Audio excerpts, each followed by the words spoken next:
Sudah mas. Bismillahirrahmanirrahim. Assalamualaikum warahmatullahi wabarakatuh.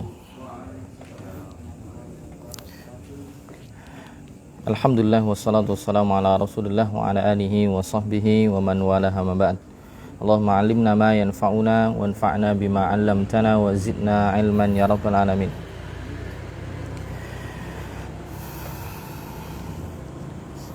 Baik, teman-teman sekalian yang saya muliakan dan saya hormati, puji syukur kepada Allah pada kesempatan di petang hari ini, di malam hari ini kita masih diizinkan oleh Allah SWT, diberikan kesempatan untuk bertatap muka, untuk berjumpa lagi pada sesi kajian pekanan di tempat yang kita cintai bersama, di kampus Jalanan, yaitu membahas pembahasan yang sebelumnya telah kita mulai, membahas kitab Al-Futuhat Ar-Rahmaniyah Syarah Al-Urjuzah Al-Mi'iyah. Itu pembahasan sirah nabawiyah yang diambil dari syarahnya Syekh Profesor Dr. Walid bin Idris Al-Manisi hafizahullah, dari nazam atau syair Al-Urjuzah Al-Mi'iyah oleh Ibnu Abil Iz Al-Hanafi. Semoga Allah merahmati beliau. Di pertemuan yang lampau kita sampai pada bait nomor 49, ya, bait nomor 49, yaitu terkait dengan perang Buato. Perang Buato, yaitu ketika Nabi SAW sudah hijrah ke Madinah, mulai politiknya kuat, ya, mulai juga punya banyak kawan, ya, sekutu. Dan juga memang lebih longgar untuk mengatur pasukan dan semisalnya. Sehingga dengan itu Allah SWT melihat bahwa kaum muslimin sudah mulai memiliki kekuatan, sehingga Allah mengizinkan bagi kaum muslimin untuk diantaranya adalah mencegat atau bukan, kalau begal negatif, ya, maksudnya nyegat kafilah dagangnya Quraisy yang kebiasaannya mereka melakukan dagang ke arah Syam. Jadi Nabi SAW diizinkan oleh Allah untuk nyegat mereka, merampas barang dagangan mereka yang ada di kafilahnya sebagai bentuk tebusan, ya, agar impas karena barang-barang kaum muslimin yang ditinggal hijrah dari Mekah ke Madinah banyak yang diakuisisi oleh orang-orang Quraisy. Ya, rumah-rumahnya kaum muslimin, para muhajirin, ya, kemudian peternakannya, perkebunannya tentunya nggak bisa dibawa semua ke Madinah ketika hijrah. Nah, itu diambil alih kepemilikannya secara paksa oleh orang-orang Quraisy. Tentu kerugiannya sangat banyak. Nah, Allah mulai mengizinkan kaum muslimin, Nabi SAW bersama sahabatnya untuk ganti rugi, gitu, cari ganti rugi, yaitu dengan gantian menghadang kafilah dagangnya Quraisy. Dan kafilah dagang pada saat itu bukan sesuatu yang kecil, ya. Mereka kadang, ya, pergi dalam jumlah yang banyak, bisa 100 orang dengan 100 ekor onta, masing-masing onta membawa barang dagangan. Nah, karena upaya ingin mencegat kafilah dagang Quraisy itulah kemudian tentunya akan terjadi peperangan. Nah, peperangan yang pertama kemarin, ya, di tahun kedua Hijriah adalah perang Abwa, ya, perang Abwa. Walaupun endingnya sebenarnya tidak ada pertemuan fisik, ya, cuma Nabi SAW sudah siap dengan para sahabatnya untuk menghadang pasukan Quraisy.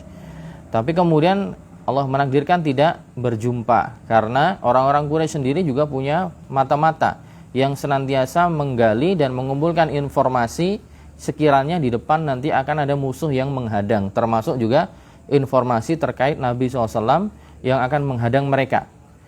Akhirnya gagal di perang Abwa, ya. Kemudian selanjutnya di perang Buato, ya. Juga di perang kedua ini juga gagal bertemu. Yang akhirnya kemudian di tahun yang sama, di bulan Rajab, terjadi perpindahan kiblat, ya. Terjadi perpindahan kiblat yang awalnya ke Baitul Maqdis, sekarang ke Masjidil Haram. Kemudian nanti juga ada Badar yang pertama, perang Badar yang pertama, ya. Karena perang Badar ada 3. Nah, itu kemarin yang kita bacakan dari dari mulai pembahasan peperangan yang dibawakan oleh pensyairnya, yaitu Ibnu Abil Is Al-Hanafi. Nah, sekarang di bait ke-50 masih juga menceritakan tentang peperangan Nabi, yaitu perang Dzul Usyairah. Penulis mengatakan atau Nazim mengatakan min ba'di dzal usyairah, min ba'di dzal usyairu ya ikhwani wa fardu syahri shaumi fi sya'bani. Setelahnya ada perang Dzul Usyair, wahai para teman-temanku, ya, kata nazimnya.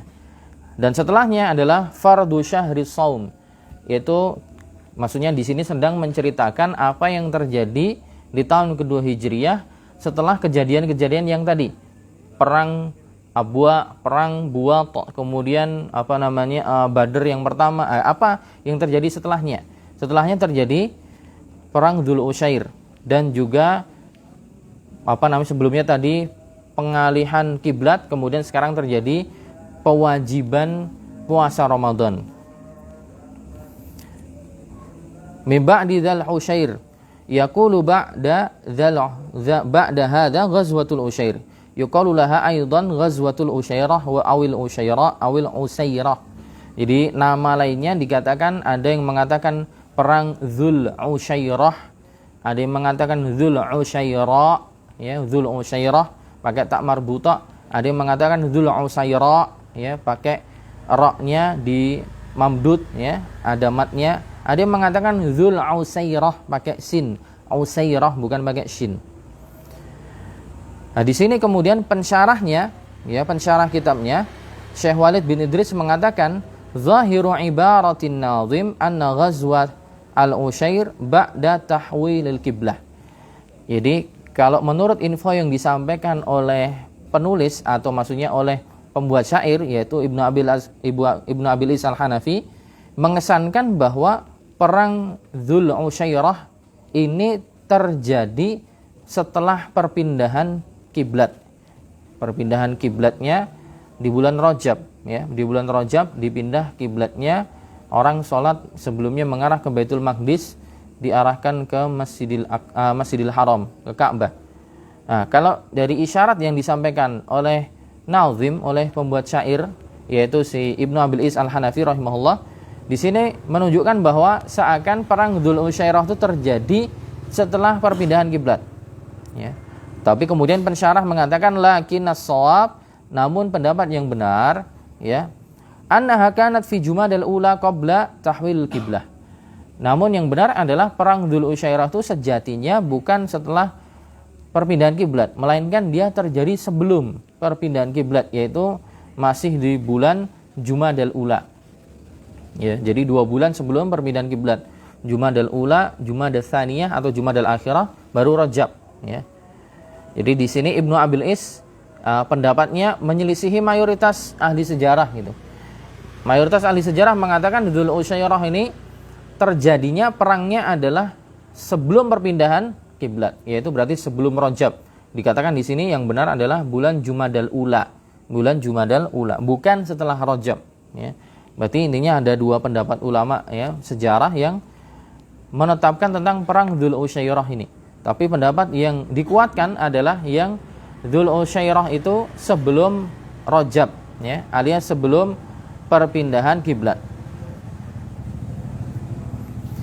Al-makanu alladhi waqa'at fihi ghazwatul Usyairah yab'udu an yanbu' hawali 40 kilometran.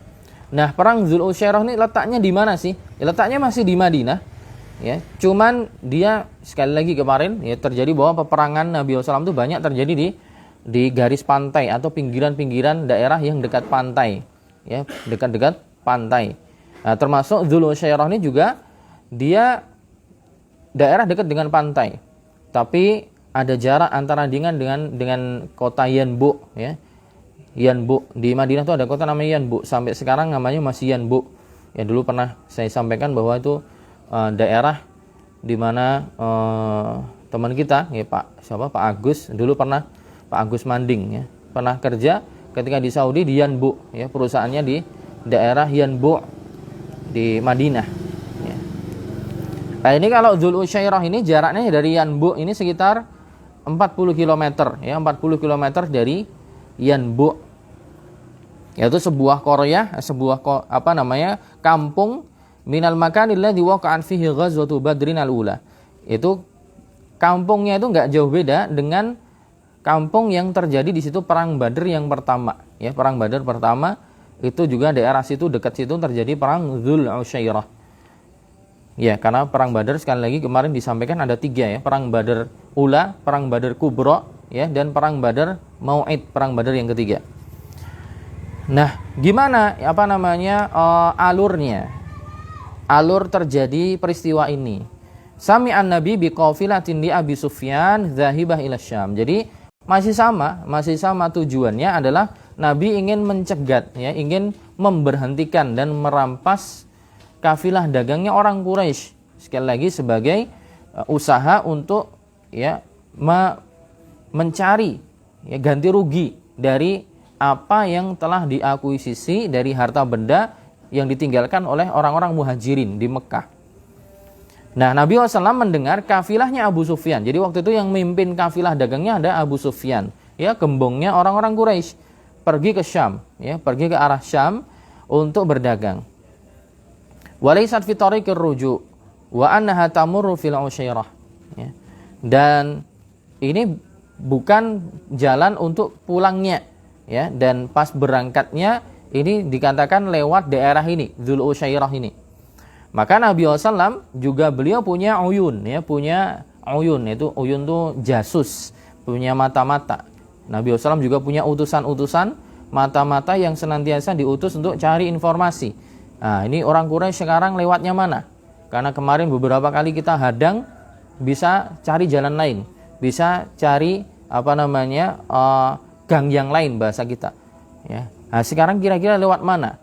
Nah, ini Nabi SAW mengumpulkan kabar itu, kemudian mempersiapkan pasukannya.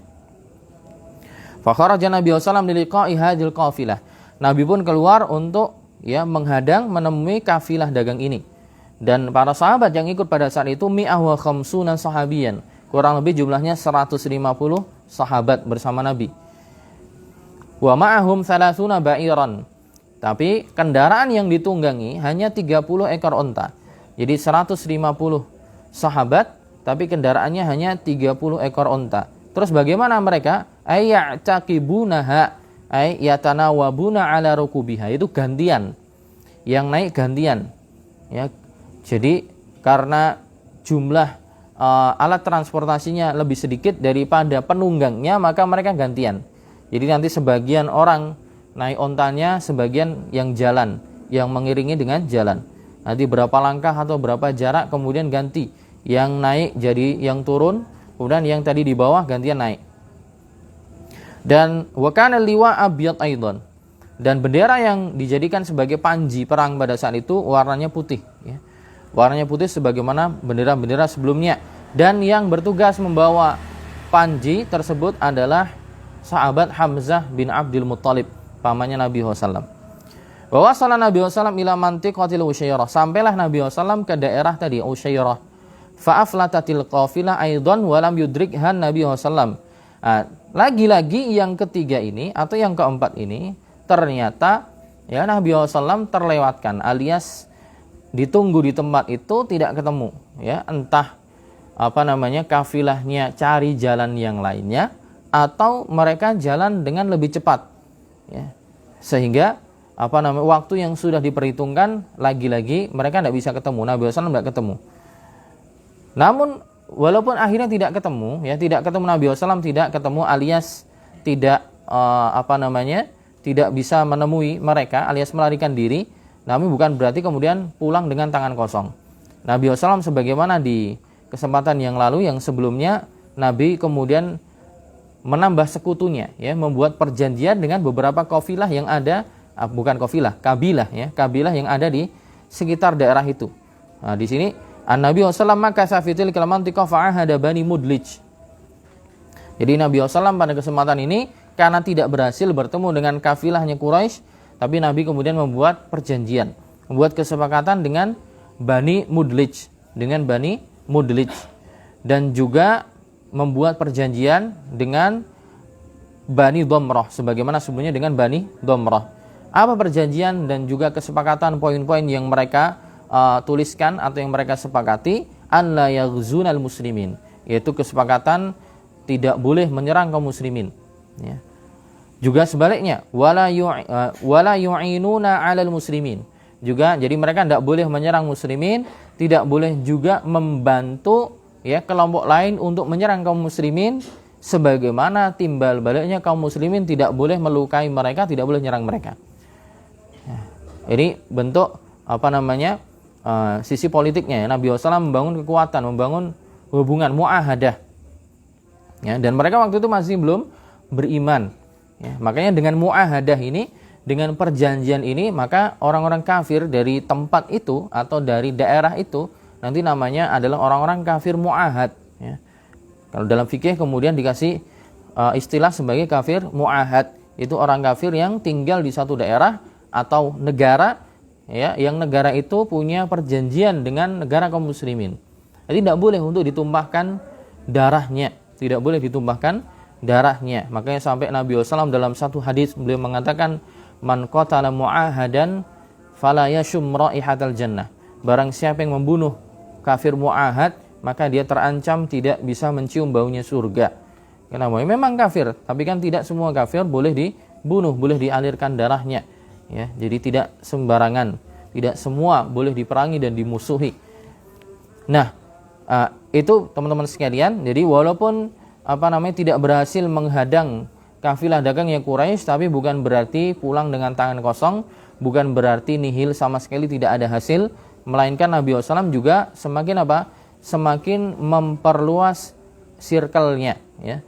Relasinya semakin diperluas, ya, agar semakin banyak kabilah yang ada di situ mengakui keberadaan Nabi SAW dan para sahabatnya. Bahwa sekarang sudah ada istilahnya, ya, imperium baru gitu. Yang sebelumnya mungkin yang terkenal adalah Romawi dan juga Persia, ini mulai muncul bibitnya, ya, mulai muncul benihnya dari Madinah. Karena mulai kemudian kabilah-kabilah yang ada di sekitar situ pun mereka punya perjanjian dengan kaum muslimin, sehingga tidak ikut turut membantu orang-orang yang kelak akan menyerang. Nah, ini memperkuat sisi politiknya gitu. Jadi mereka tidak pulang dengan kondisi tangan kosong. Kemudian penulis menceritakan tentang perkara lain, wa fardu syahri shaumi fi Sya'ban.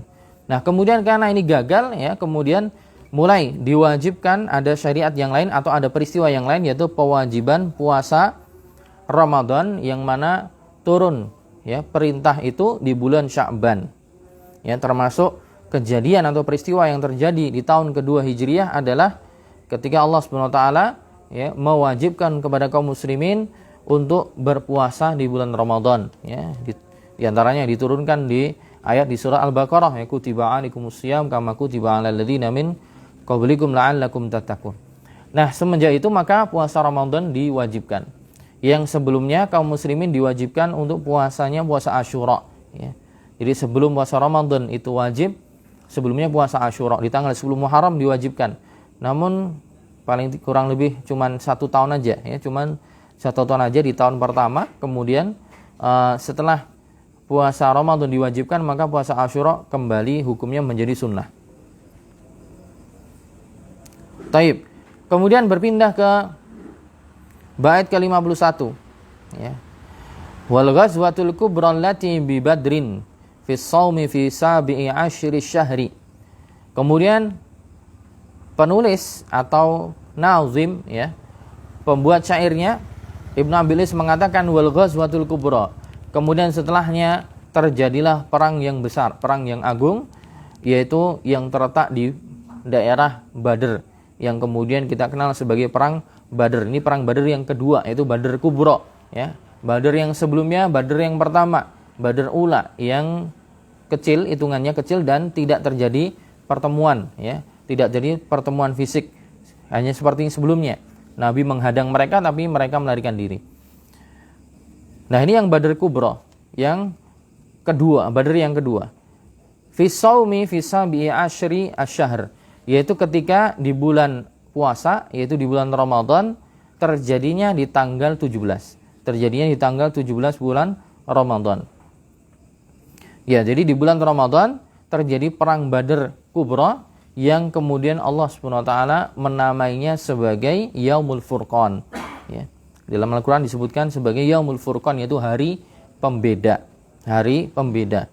Karena di perang Badar di sinilah kemudian Allah membedakan mana yang hak, mana yang batil. Ya. Mana yang mulia, mana yang binasa. Mana yang mulia, mana yang ternyata mereka adalah kaum merendahan. Dinamakan Yaumul Furqan. Dan itu terjadi kanat sabihata yaumil jumu'ah. Itu terjadi di pagi hari, di hari Jumat, di tanggal 17 bulan Ramadan tahun kedua Hijriah. Jadi terjadinya di hari Jumat, tanggalnya 17 Ramadan dan di tahun kedua Hijriah. Makanul ghazwah, tempat terjadinya perang ini adalah di Mantiqatu Badr. Itu di daerah namanya Badr. Nah, sekarang namanya apa? Namanya masih sama. Wahiyya haliyan tu'rafu bimadinati Badrin. Dan pada saat ini pun, era sekarang pun namanya juga masih namanya kota Badr. Ya. Dan saya juga belum pernah ke sana, tidak tahu seperti apa. Tab'udu hawalai mi'ah wa khamsah wa khamsina kilometran anil Madinatil Munawwarah. Jadi jaraknya memang jauh ya, kalau dari pusat kota Madinah, terutama Masjid Nabawi ya, jaraknya itu kurang lebih 155 ya kilometer ya, 155 kilometer. Ya, 2 kali sini Jogja Solo ya, 2 kali. Ya, sini Solo sekitar 70 kilo. Ya, 2 kalinya. Ya, 2 kali sini Solo. Dan itu bisa dibayangkan teman-teman sekalian bagaimana dahulu Nabi SAW. Jadi kalau dilihat dari setiap peperangannya itu jaraknya jauh ya, bukan cuman sekedar 5 kilo, 10 kilo, tapi puluhan kilo ya. Puluhan kilometer, bahkan sebagaimana tadi disebutkan seringkali kendaraan yang digunakan untuk berperang itu kurang. Sehingga ya jumlah kendaraan lebih kecil, lebih sedikit daripada pasukannya. Sehingga tidak bisa mengangkut semua pasukannya di atas punggung-punggung onta atau kuda. Ya, jadi akhirnya mereka saling bertukar atau gantian. Ini tentunya semakin menambah keletihan. Semakin menambah keletihan dan kecapean secara fisik ya. Ya, padahal mereka harus fokus, mereka harus menyusun strategi ya. Kalau kurang makan, kurang minum tentunya fokusnya kurang, dan ini tentunya berbahaya ya.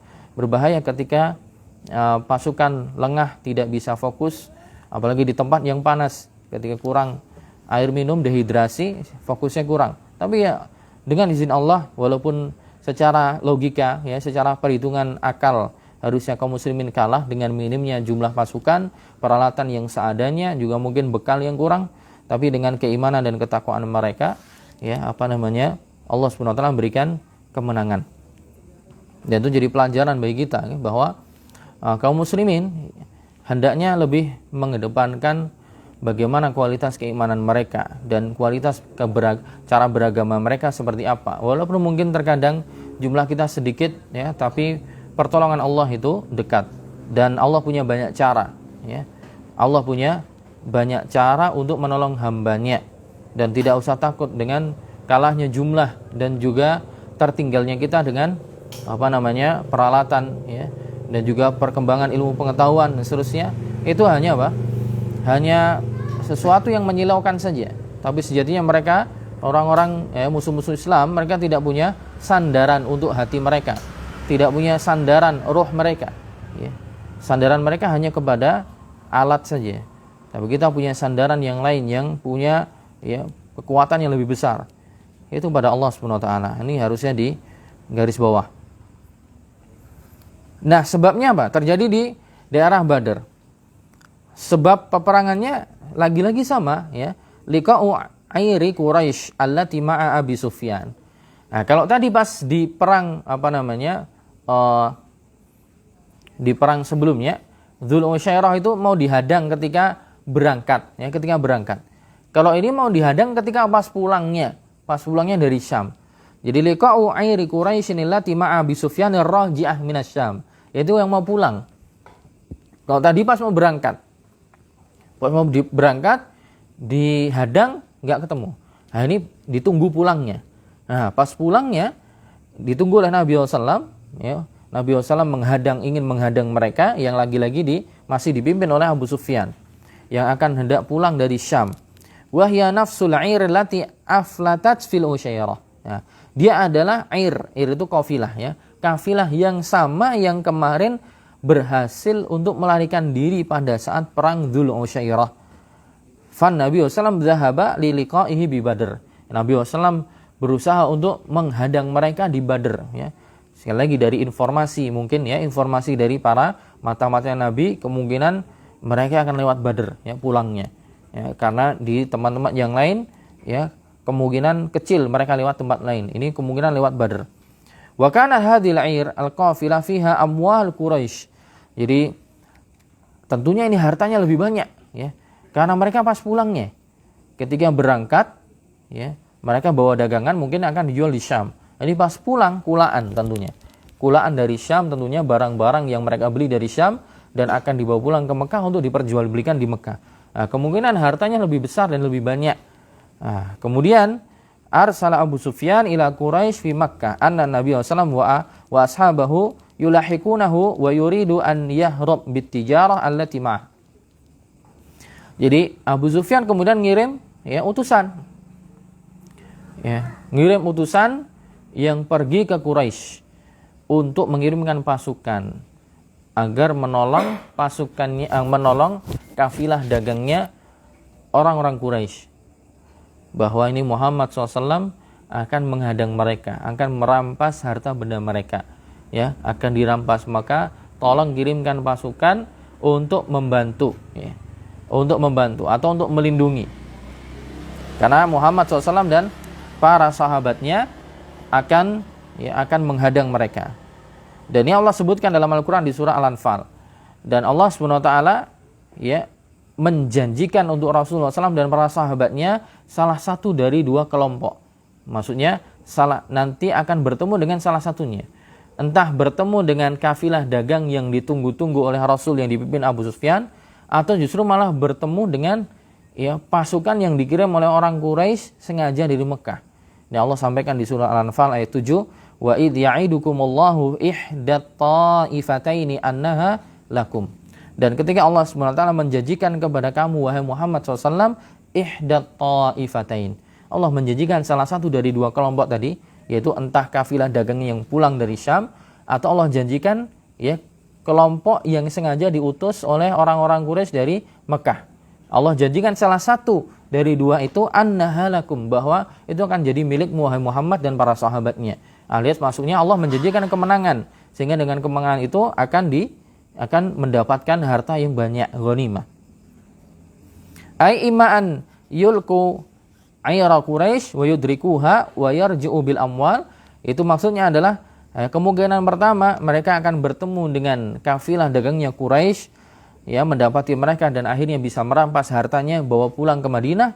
Wa imma an yahsula muwajahah bainahum wa baina musyrik Quraisy, atau justru yang terjadi adalah saling berhadap-hadapan, ya, saling adu kekuatan, ya, adu strategi, yaitu peperangan antara orang-orang Quraisy yang datang dari Mekah dengan pasukannya Nabi sallallahu alaihi wasallam. Lianna ahla Makkah sami'u anna Nabi sallallahu alaihi wasallam yutaridul 'ir wa kana fiha tijarah kabirah li Quraisy. Dan kenapa mereka ngirim pasukan tadi? Alasannya karena ya mereka dikirimi surat atau dikirimi utusan oleh Abu Sufyan bahwa Muhammad SAW akan menghadang kafilah dagang yang sedang membawa banyak perniagaan, banyak barang dagangan yang mungkin kalau sekarang ya dihitung bisa miliaran mungkin, atau mungkin lebih dari itu. Ya, karena banyak, ada ratusan, biasanya ada ratusan kuda atau ratusan onta yang setiap ontanya penuh dengan barang dagangan. Faba'atsu jaishan liqitalil muslimin. Akhirnya mereka mengutus ya sekelompok pasukan untuk memerangi kaum muslimin. Dan dilihat dari jumlah, teman-teman sekalian, penulis mengatakan ada sahabat radhiyallahu anhum, jumlah sahabat yang ikut dengan Nabi SAW di perang Badr Kubra ini jumlahnya adalah sekitar 314. Ya, ada yang mengatakan 313, ada yang mengatakan 314. Kanu salasami'atin wa arba'ata asyara sahabiyan. Jadi sekitar ada yang mengatakan 314. Ada yang mengatakan 313. Wa adadul musyrikin, dan jumlahnya orang-orang musyrik sekitar 950-an. Ya, ada yang mengatakan 1000, ada yang mengatakan 950-an, ya, perkiraan. Ya, rata-rata kemungkinan antara 900 sampai 1000-an. Nah, dari mana? Dari mana jumlah itu bisa diketahui? Ya, disebutkan dalam riwayat. Ya. Jadi kaum muslimin bisa mengetahui jumlah, ya, jumlah mereka, yaitu jumlah orang-orang Quraisy yang datang dari Mekah ini jumlahnya berapa? Kenapa dikatakan antara 900 atau 1000? Karena waktu itu ya ada orang Quraisy atau orang musyrik, anaknya mereka yang ketangkep. Ya, ada anaknya mereka yang ketangkep. Kemudian diinterogasi, ditanya, "Kam tanharuna minal ibil?" Ya. Berapa onta yang disembelih? Ya. Berapa onta yang disembelih? Maksudnya untuk konsumsi. Jadi ketika ketika mereka melakukan perjalanan dari Mekah tuh mau menuju Madinah untuk menolong kafilah mereka, tentunya kan ada konsumsi setiap harinya. Nah, konsumsi setiap harinya ini apa yang dimakan apa? Nah, anak kecil tadi mengatakan ya, yaumu tis'ah. Ya, yauma tis'ah. Itu maksudnya setiap hari 9. Wa yauma asyarah, dan terkadang setiap harinya 10. Maksudnya kan tadi ditanya, ontanya yang sembelih berapa? Itu setiap harinya kadang 9 onta yang disembelih atau 10. Ya, 9 onta yang disembelih atau 10. Dan menurut kebiasaan orang Arab, al-ba'iru yakfi mi'ah rajul. Jadi kebiasaan orang Arab yang terjadi ketika mereka safar bergerombol, berkelompok-kelompok, biasanya satu onta itu cukup untuk 100 orang. Satu onta itu cukup untuk 100 orang. Berarti kalau setiap harinya butuh 9 onta yang disembelih atau kadang 10, berarti jumlah mereka seluruh pasukan itu kisarannya antara 900 sampai 1000 orang. Antara 900 sampai 1000 orang. Karena satu ontanya bisa untuk 100 orang.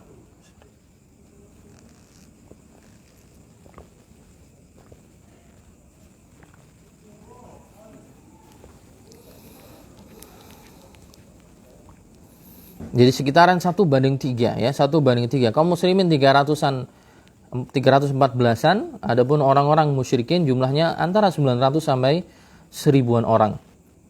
Wa kana liwa ya, dan juga panji atau bendera yang dibawa pada saat itu oleh kaum muslimin itu warnanya juga warnanya putih ya, warna putih. Dan untuk kali ini yang bawa panjinya atau yang bawa benderanya adalah sahabat Mus'ab bin Umair ya. Sebelumnya di perang Usyairah yang membawa adalah Hamzah bin Abdul Muttalib.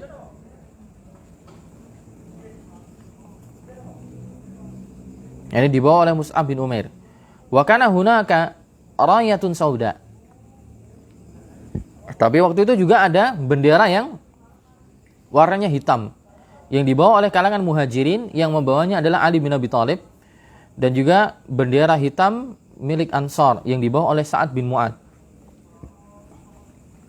Ini mungkin ya dari riwayat-riwayat inilah yang kemudian sering kita lihat ada bendera yang warnanya putih sama hitam. Ya. Putih sama hitam yang tertulis di situ la ilaha illallah Muhammadur Rasulullah. Ya. Jadi bendera yang sering dibawa ketika perang. Ya. Di beberapa riwayat tadi, ya, sejak perang Abwa, ya, sejak perang Buat, perang Dzul Usyairah plus perang Badar yang dibawa warnanya itu. Kadang putih, seringnya putih, kadang juga ada yang hitam. Ada yang putih, ada yang hitam. Wa naja Abu Sufyan bil qafilah wa abad Quraisyun illal qital. Akhirnya kemudian apa? Kafilahnya lagi-lagi selamat, dia bisa cari jalan yang lain, tapi orang-orang Quraisy ya, orang-orang Quraisy yang pasukannya yang pada saat itu tentunya dipimpin oleh para pembesar-pembesar mereka, ya, Abu Jahal dan yang lainnya, mereka enggan untuk pulang ya. Padahal kalau di buku yang lain yang penjelasan yang lain bahwa ketika Abu Sufyan ini sudah berhasil lolos ya dari cegatan Rasulullah SAW, sebenarnya Abu Sufyan itu ngirim kepada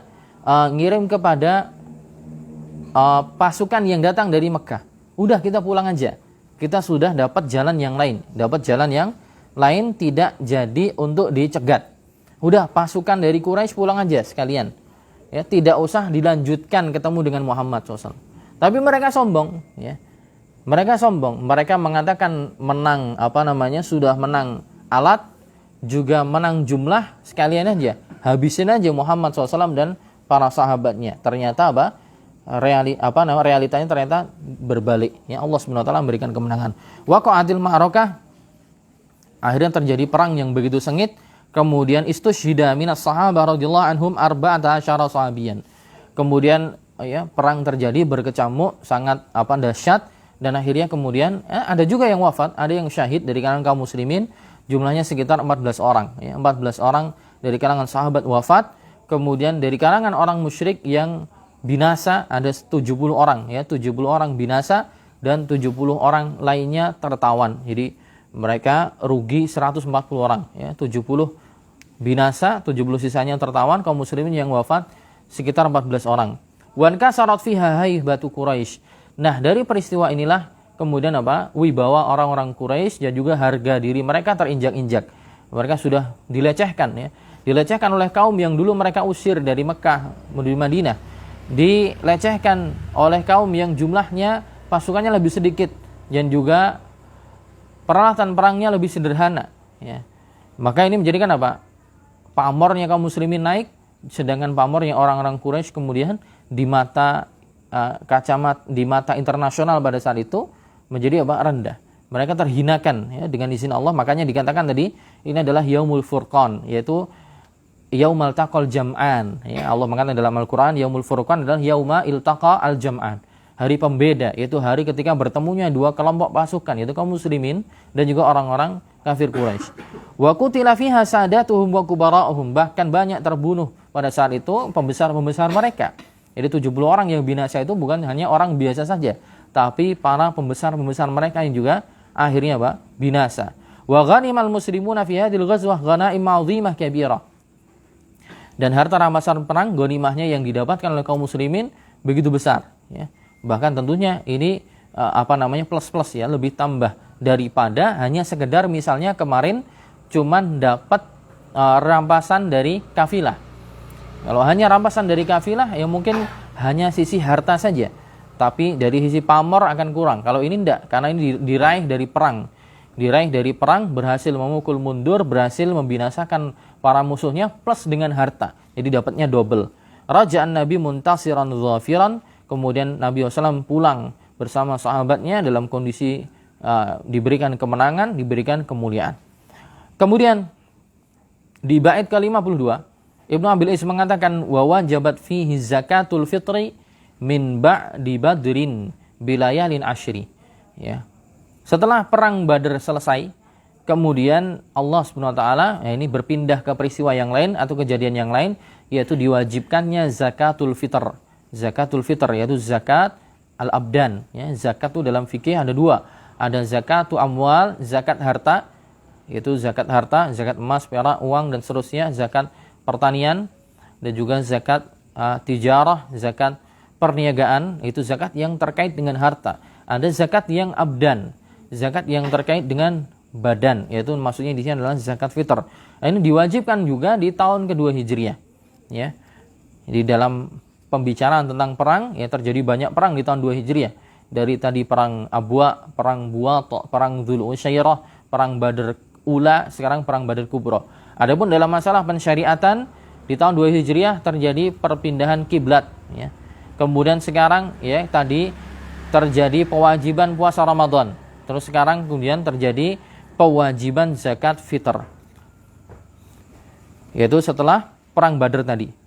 Yaitu perang Badar tadi dikatakan terjadi tanggal 17 Hijriah. 17 Ramadan tahun kedua Hijriah. Wa ba'daha bi asyrati ayyam ay yaum sab'atin wa isyrina min Ramadan, yaitu tanggal 27. Jadi turun wahyu atau turun perintah dari Allah Subhanahu wa taala untuk pewajiban zakat fitr itu di tanggal 27 Ramadan, yaitu 10 hari setelah terjadi perang Badar. Ya. Sebagaimana dijelaskan dalam beberapa hadis bahwa zakat fitr itu ya di farduha kana qabla khitami syahr bilailatain aw bi thalas. Ya, disebutkan dalam beberapa riwayat bahwa kewajibannya itu 2 malam atau 3 malam sebelum Idul Fitr ya, diwajibkan. Jadi sekitar tanggal 27 Ramadan. Khataba Nabi sallallahu alaihi wasallam qabla al-fitri biyaum aw yaumaini wa amarahum an yukhriju zakata fitrihim. Jadi Nabi sallallahu berkhutbah di hadapan para sahabatnya sebelum Idul Fitri sekitar 2 atau 3 malam sebelum Idul Fitri memerintahkan mereka untuk mengeluarkan zakat fitr. Kemudian di bait setelahnya ini panjang ya, di bait setelahnya ini panjang. Bait setelahnya membicarakan tentang zakatul mal ya, zakat harta. Yang mana para ulama ada yang mengatakan bahwa zakat harta juga diwajibkan di tahun 2 Hijriah. Ada yang mengatakan khilaf ya, ada yang mengatakan bukan di tahun 2 Hijriah. Tapi ada yang mengatakan juga bersamaan atau waktunya berdekatan dengan kewajiban zakat fitr. Tapi baitnya panjang, mungkin kita baca di pekan depan insyaallah. Taib, kita cukupkan sekian. Mungkin itu sedikit yang bisa kita sampaikan. Semoga ada faedah yang bisa dipetik. Subhanakallahumma bihamdika asyhadu an la ilaha illa anta astaghfiruka wa atubu ilaik.